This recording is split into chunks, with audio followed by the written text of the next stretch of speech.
bincang-bincang santai ya teman-teman. Udah lama kita nggak bincang-bincang santai tentang manfaat pengolahan sampah organik dan sampah anorganik ya.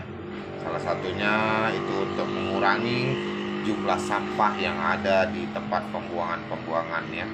Jadi sampah organik dan sampah anorganik itu apabila kita kelola, dia akan memberikan manfaat kepada kita yang mengolah. Kita kembali mengulas tentang manfaat lubang biopori dan juga cara merawat lubang biopori ya.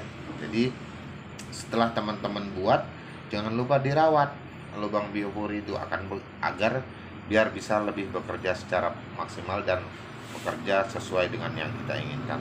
Saya minum dulu teman-teman, mohon maaf. Baik, saya sedikit ingin bercerita pengalaman di halaman rumah saya. Saya berpikir gimana cara menanggulangi kubangan air ya. Apabila habis hujan, halaman rumah saya becek. Ngelihatnya tuh nggak bersemangat untuk membersihkan halaman rumah, apalagi habis hujan. Setelah tergenang air dari hujan itu kurang lebih 3-4 hari, kadang mau seminggu kalau hujan berturut-turut. Mau seminggu lebih halaman rumah saya tidak kering, becek terus, apalagi sering dilalui kendaraan kan, kumuh jadinya. Kurang bersemangat lihat halaman becek. Saya coba baca-baca gimana solusi cara penanganan kubangan air. Saya mendapatkan solusi dari lubang biopori. Saya coba bikin di tempat yang berkubang air. Saya buat dari botol galon isi ulang ya, air isi ulang. Saya potong, saya cari di tempat luak. Itu ada 4 galon, saya potong kepalanya, saya potong bagian bawahnya, baru saya lubangin pakai besi-besi panas, membuat pori-porinya. Dan setelah itu saya coba buat lubang di tanah itu, saya masukkan dengan sampah organik. Begitu turun hujan itu nggak harus menunggu 3-4 hari airnya kering, itu baru. Jadi kurang lebih misalkan hujannya pagi, siang sudah kering ya kan? Saya perhatikan lagi dengan hujan lebat, setelah kondisi lubang biopori itu berusia yang kurang lebih 3-4 bulan, sangat fantastik. Air cepat kering, tidak harus menunggu sampai dari pagi sampai sore. Pagi hujan, siang sudah mulai mengering. Jadi airnya itu benar-benar teresap masuk ke dalam tanah. Dan dulunya di tempat itu untuk ditanamin itu keras sekali, dia punya tanahnya campur boksit. Begitu saya buat lubang biopori itu, tanah di seputaran itu banyak tinggal fauna-fauna seperti cacing, telur-telur cacing itu kita lihat di sekitaran lubang biopori itu, membuat tanah itu menjadi dingin dan juga menjadi subur, lembut tanahnya ya. Sebagai alat tabungan air. Kenapa alat tabungan air? Jadi airnya tuh meresap ke dalam tanah sebagai tempat untuk mengolah sampah organik ya kan. Jadi secara sederhana, alat lubang resapan biopori ini bisa sebagai tempat untuk menjadi pengolah sampah organik kan gitu. Terus cocok untuk dibuat di rumah karena sampah organik banyak tersedia di rumah. Jadi kita nggak perlu membuang ke tong sampah organiknya lagi, kita cukup kelola sampah organiknya di dalam lubang biopori ya kan. Dengan sendirinya kita sudah bisa menyuburkan tanah di halaman rumah kita. Kenapa? Sampah organik ini kan yang kita masukkan ke dalam lubang biopori mengundang cacing-cacing, fauna-fauna yang di dalam tanah itu masuk ke dalam lubang biopori yang kita buat. Situ mereka akan memakan sampah-sampah organik, dan mereka di situ juga mungkin akan meninggalkan sisa-sisa mereka memakan. Habis itu mereka mungkin di situ membuat pori-pori tanah, ketersediaan air yang sangat maksimal di dalam lubang biopori kita, ya. Dan juga ini tidak sulit membuatnya, kita bisa buat sendiri dengan alat yang sederhana dan sangat murah. Manfaatnya sangat luar biasa akan kita hasilkan. Dia bisa mengurangi sampah organik untuk dibuang ke tempat pembuangan sampah, dan kita bisa membuat kesuburan tanah. Jadi manfaat dari lubang biopori itu ada tadinya menampung air tanah, menyuburkan tanah, mengolah sampah organik menjadi pupuk kompos, mencegah risiko banjir dan juga genangan air hujan di perkarangan rumah kita. Otomatis rumah kita cantik karena tidak tergenang air. Tapi kalau air tergenang terlalu lama di perkarangan rumah kita, terlihat menjadi kumuh dan jadi sarangnya nyamuk bertelur. Ya, oke teman-teman, kita masuk ke alinea berikutnya. Bagaimana cara merawat lubang biopori agar fungsi dan manfaatnya bisa maksimal kita dapatkan? Merawatnya tidak sulit, juga memberi makanannya pun tidak sulit, ya. Cukup teman-teman mungkin masukin tanaman yang bekas-bekas dari mungkin kita cabut-cabut rumput, ya, gulma-gulma yang ada di perkarangan rumah kita, bisa kita masukkan ke dalam lubang biopori secara bertahap, ya. Habis itu ataupun sisa dari sisa makanan limbah dapur kita bisa masukkan ke dalam lubang biopori kita, ataupun dari pangkasan-pangkasan tanaman yang ada di taman rumah kita masukkan daun-daunnya yang bekas dari pangkasan, sampah-sampah dari daun-daun kering yang jatuh di halaman rumah kita masukkan ke dalam lubang biopori. Sebenarnya apa? Agar mikroba penghancur, fauna-fauna yang di dalam tanah terus membuat pori-pori yang ada di lubang biopori kita, ya. Cacing-cacing tanah itu terus, semut-semut itu akan berdatangan terus, karena dia tahu di dalam lubang biopori itu ada sumber makanan yang kita berikan, ya. Otomatis tuh, ya, fauna-fauna di dalam tanah tuh akan mengejar lubang biopori kita.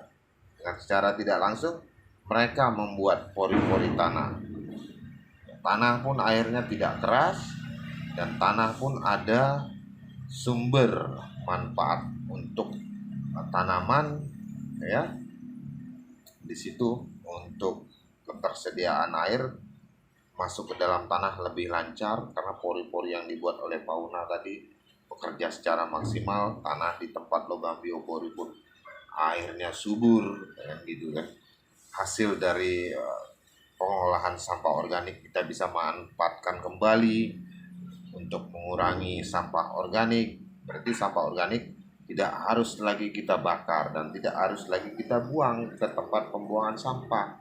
Jadi kan salah satu solusi untuk mengurangi baunya sampah organik dan juga melimpahnya sampah organik di tempat pembuangan sampah, di tong sampah itu, teman-teman. Nanti kita masuk lagi ke alinea yang berikutnya, ya. Dan teman-teman bertanya lagi, bagaimana cara menggunakan lubang biopori, ya kan? Dia tidak harus memakai paralon, alat membuat lubang biopori.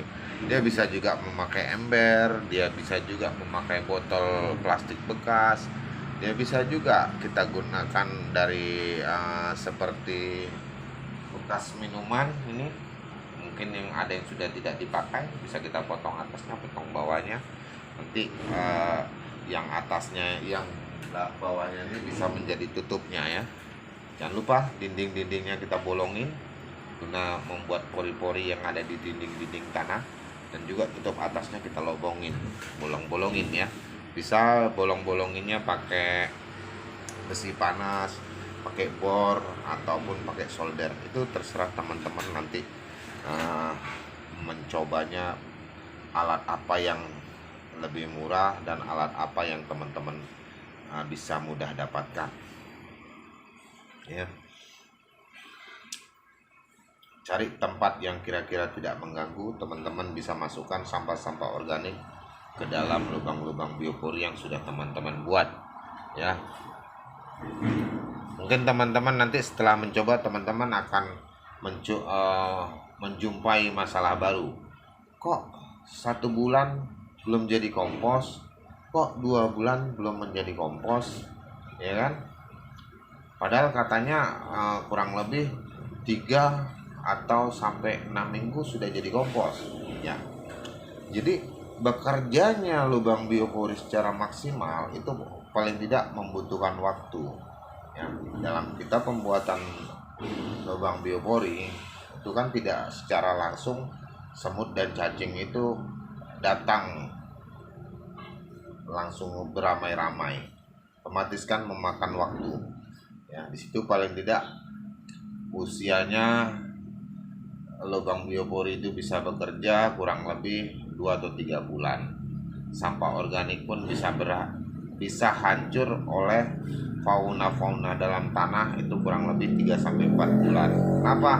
Cacingnya kecil-kecil mulutnya, daunnya, sampah-sampah yang kita masukkan besar-besar, otomatis berpengaruh ke situ. Agar sampah organiknya cepat menjadi kompos, kalau teman-teman rajin, boleh dipotong, boleh diracik-racik kecil-kecil ya menjadi halus. Ataupun kalau teman-teman rajin, mungkin bisa dijadikan serbuk, itu lebih cepat ya kan. Tapi kalaupun tidak, ya teman-teman juga harus sabar menunggu kompos yang dihasilkan oleh lubang biopori. Cara pengelolaan sampah organik melalui lubang biopori ya. Jadi kalau sampahnya besar itu otomatis memakan waktu untuk hancur lebih lama. Tapi kalau teman-teman mau sampah organiknya hancur cepat, ya mungkin digiling, mungkin diracik kecil-kecil agar mudah hancur cepat. Jadi yang teman-teman inginkan sesuai dengan target yang teman-teman pikirkan. Kita juga bisa membuat kompos.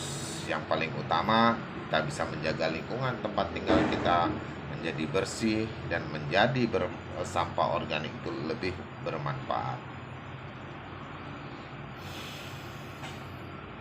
Ya, pengertian lubang biopori. Pengertian lubang biopori itu lubang resapan biopori adalah lubang silinder yang kita buat, yang dibuat secara vertikal masuk ke dalam tanah sebagai metode resapan air yang ditujukan untuk mengatasi genangan air dengan cara meningkatkan daya resap air pada tanah ya. Jadi saya berharap teman-teman Bapak Ibu nantinya bisa mencoba ya, karena metode ini saya dapat dan saya baca dari pencetusan dari Dr. Kamir Razidin Barata, salah satu peneliti dari Departemen Ilmu Tanah dan Sumber Daya Lahan, Fakultas Pertanian, Institut Pertanian Bogor ya. Jadi saya baca dia punya link-link bacaan dari Bapak Dr. Kamir Razidin Barata. Jadi sangat banyak manfaatnya dari penelitian dan penemuan beliau, manfaat dari lubang biopori. Itu yang bisa saya sampaikan, dan saya juga merasa sangat senang dengan adanya lubang biopori di lingkungan tempat tinggal saya yang dulunya setiap hari hujan tanah rumah saya becek dan sampah itu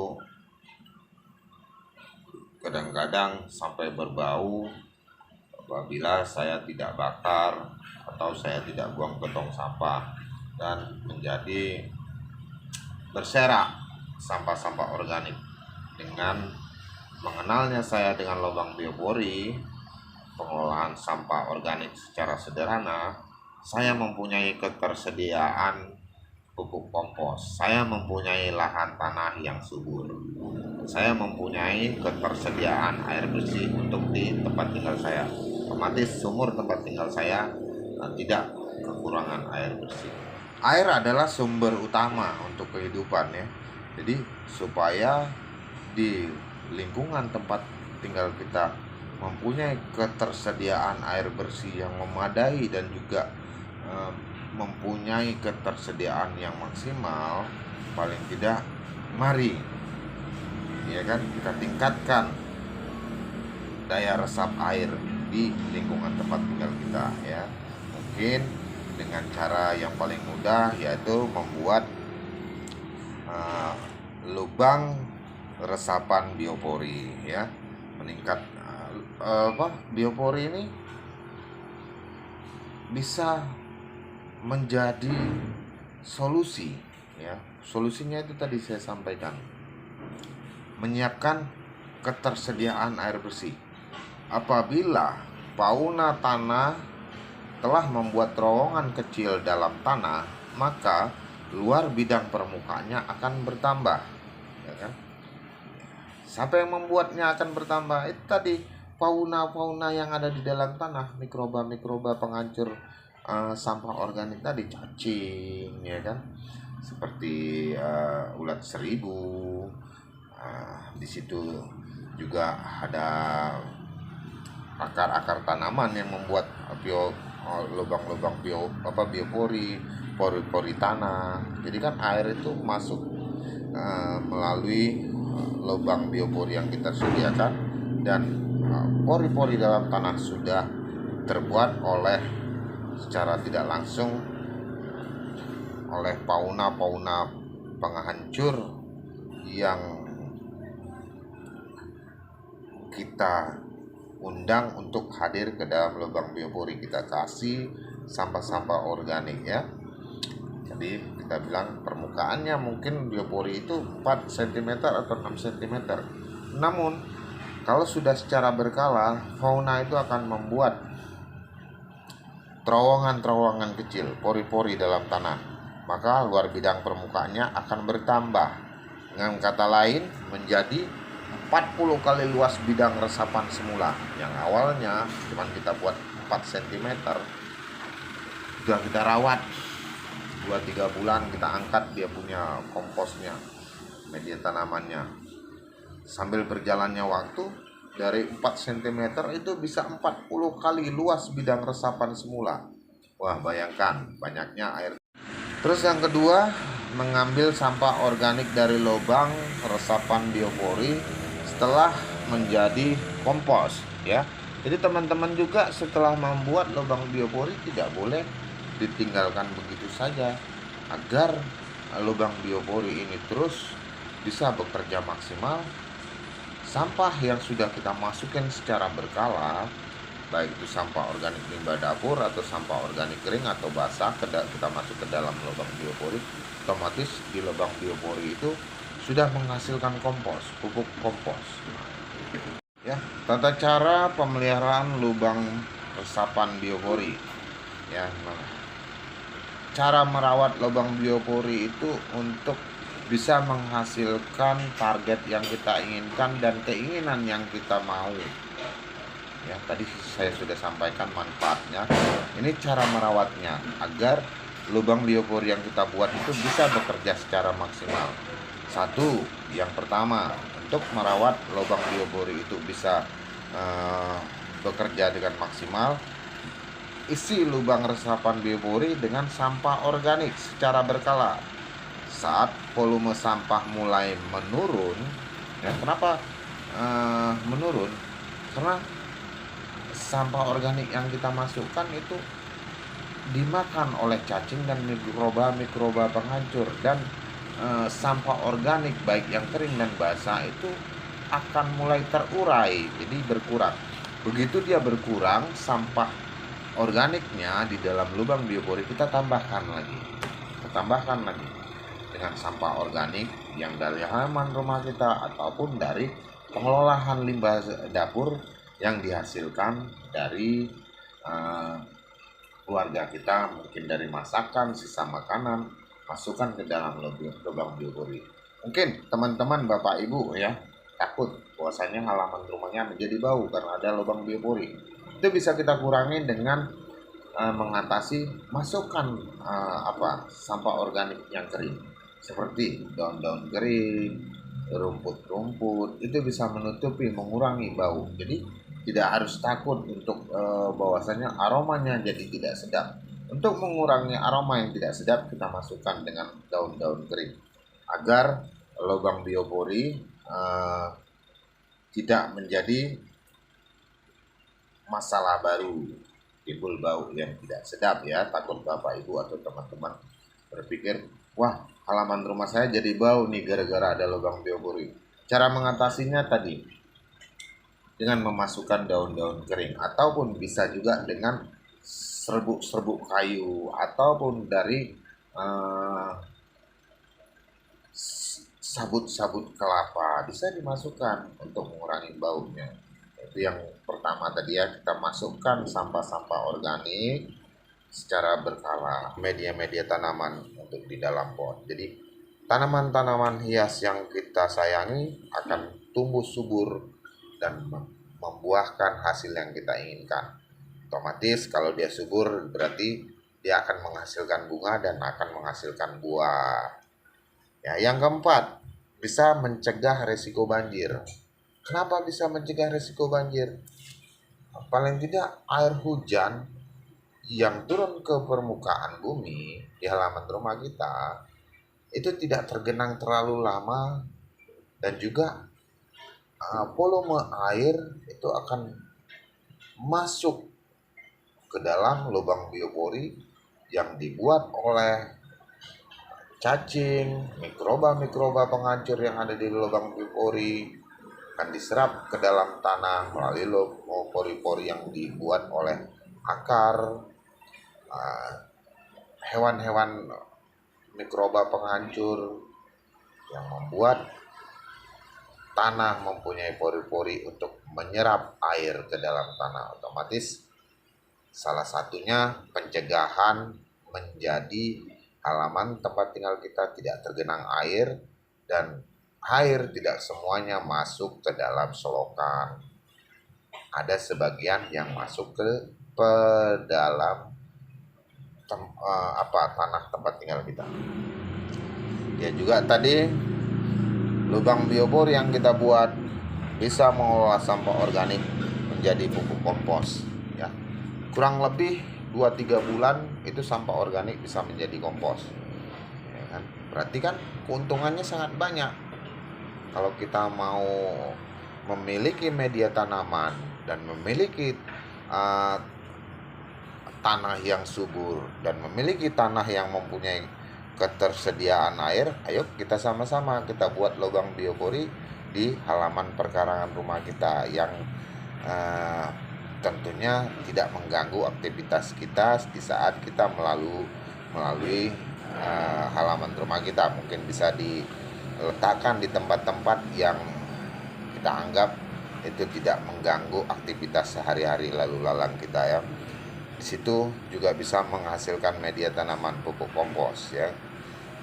Pupuk komposnya bisa kita untuk tambahkan di media tanaman yang ada di dalam pot, ataupun hal di tanaman buah yang sudah kita tanam akan kita tambah dengan pupuk organik yang melalui pengolahan lubang biopori ya, pengolahan sampah organik melalui lubang biopori ya. Berarti kan secara tidak langsung kita sudah menyelamatkan lingkungan tempat tinggal kita dari sampah organik yang biasanya kita buang atau kita bakar, atau kita tidak sama sekali kelola manfaatnya.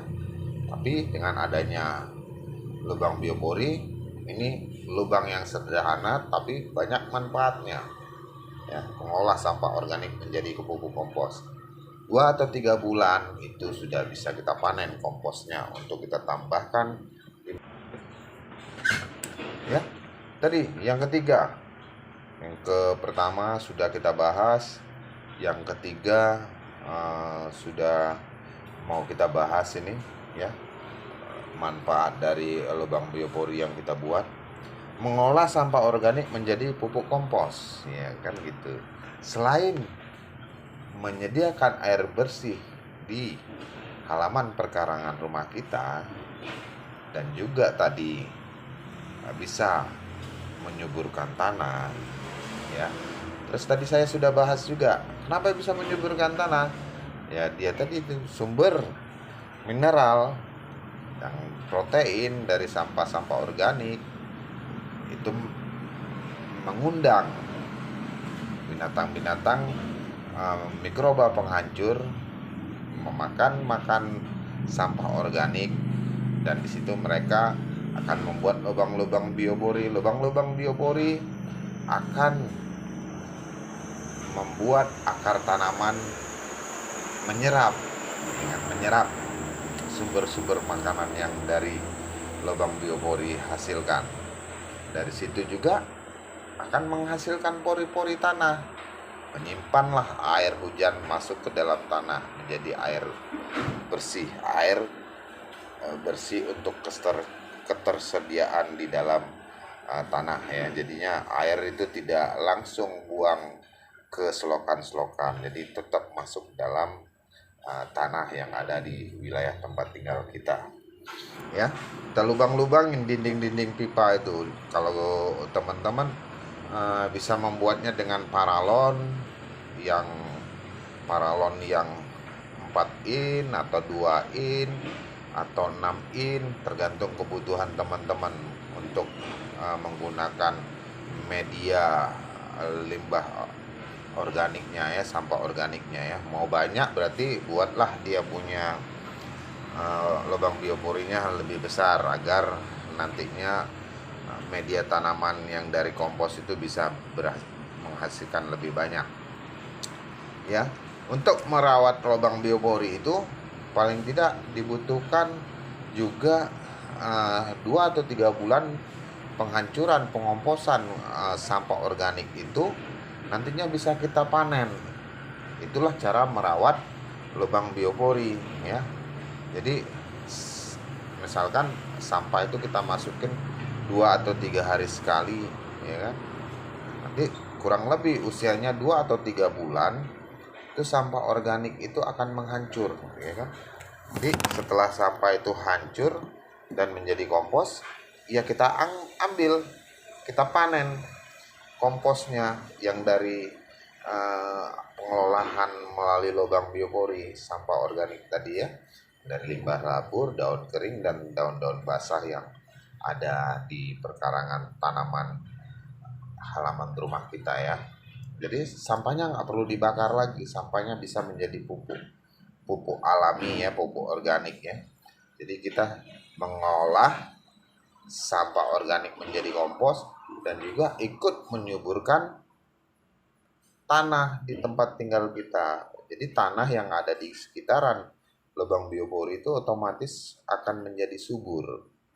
Kenapa? Di situ ada tinggal nantinya cacing-cacing yang akan nanti membuat lubang-lubang pori-pori udara, dan nanti akar-akar tanaman yang akan menyerap dari hasil pengomposan sampah organik. Disitulah terjadi pemupukan secara alami. Lebih tepat manfaatnya mungkin kita bisa buat lubang biopori yang tidak jauh dari lokasi tanaman yang mau kita suburkan tanahnya ya. Mungkin dari pohon itu kurang lebih 1 meter kita buat lubang biopori yang dalamnya kurang lebih 1 meter atau 80 cm, dan pipa-pipa lubang biopori itu bisa kita lubang-lubang. Jam 17 30 ya, di halaman rumah yang ada lubang bioporinya. Nanti kita melihat berapa jam dia mengering airnya.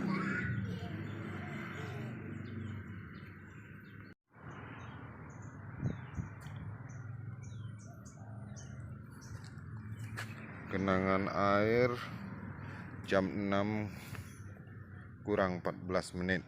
Tadi jam 17 lewat kita ambil rekaman. Sekarang jam 6 kurang 14 menit. Nanti kita akan rekam kembali dengan adanya lubang biopori untuk mengurangi genangan air. Jika sumur resapan untuk mengantisipasi genangan air di halaman rumah. Ini saat ini jam 6 kurang 8 menit. Kita lihat kondisinya. Air terus diresap oleh sumur resapan atau lubang biopori ya. Lubang biopori yang ada di halaman rumah. Terus diresap oleh lubang biopori. Dan lubang biopori itu kita buat juga untuk membuat kompos dari sampah organik. Saat ini jam 6 pas kondisi genangan air yang terus diproses oleh lubang biopori yang kita buat oleh Bank Sampah Pensosmas, menangani sampah organik dan membuat kompos. Perlahan-lahan air mulai surut oleh diresap oleh lubang biopori. Jadi lubang biopori adalah salah satu solusi untuk mengantisipasi genangan air di halaman rumah kita. Apabila hari hujan dan tempat halaman rumah kita sering digenangi air, boleh dibuat lubang biopori untuk mengantisipasi genangan air terlalu lama tergenang di halaman rumah kita. Jadi tidak harus sampai 2-3 hari harus mengering. Di adanya lubang biopori, dia bisa memberikan solusi untuk air cepat mengering dan tidak tergenang terlalu lama. Jadi kesan halaman rumah kita tidak kumuh dengan genangan air. Kita masih menunggu air mengering. Sekarang jam 6 kurang 5 menit. Air terus diresap oleh lubang biopori. Sudah perlahan-lahan mulai mengering dan diresap oleh lubang biopori.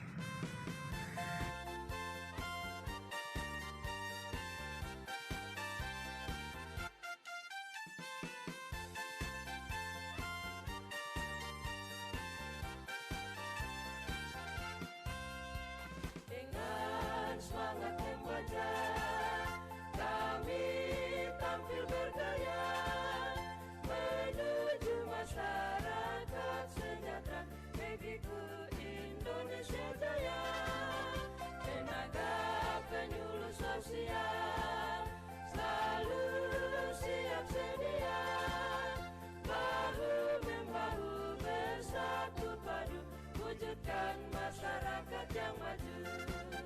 1, 2, 3, mari melangkah bersama, tenaga penyuluh sosial. 1, 2, 3, mari melangkah bersama, tenaga penyuluh sosial.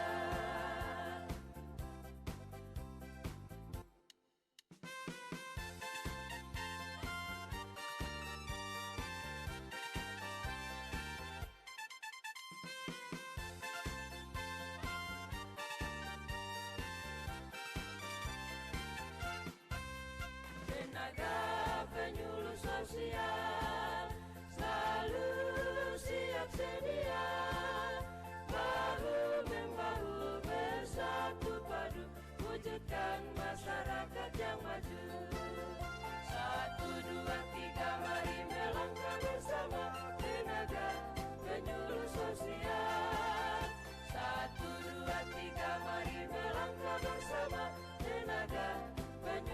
sosial, tenaga penyuluh sosial.